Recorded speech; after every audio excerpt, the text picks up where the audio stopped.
before talking about so many changes that we are facing today, would be interesting to hear some of your fascinating stories about a success story with one of your customers from the past.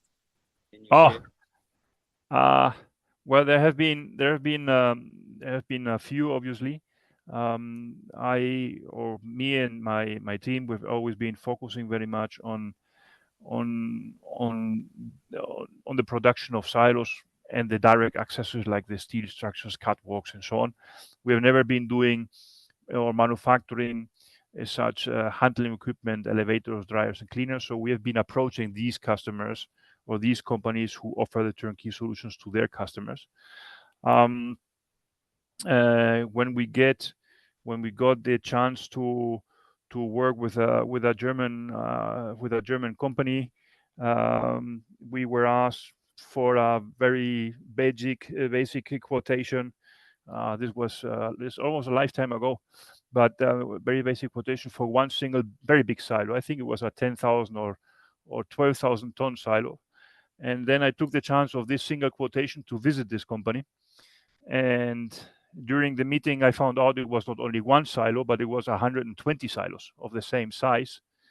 Um, and I got home with the order for these 120 silos. Um, and and This helped the company, which was working at that point of time, to move from a big manufacturer to a very big consolidated manufacturer, because it was a lot of material, a lot of turnover.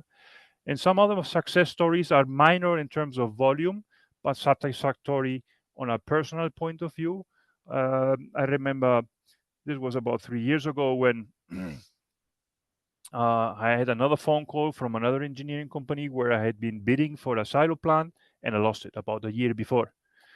And uh, and then I received a phone call, and they told me, Antonio, how are you? We have a problem in the Middle East region. And I said, with those silos, I did not supply. And they said me, yes. I told them, I think I know the problems that you have. You will most likely have kind of insects or insect infestation in the silo. Yes, why you know? Just because you didn't supply for this region of the world. I advised, or I recommended, or we recommended to use grain chilling systems. It was too expensive, and now you have a problem on the grain silo. So they asked me to join a meeting with the customer, although it was not the silos I supplied, and we gave some advice to the customer on how to improve the situation, how to revert it, which investments he had to make so this would not happen anymore, or at least to reduce very much the risk of getting this infestation again.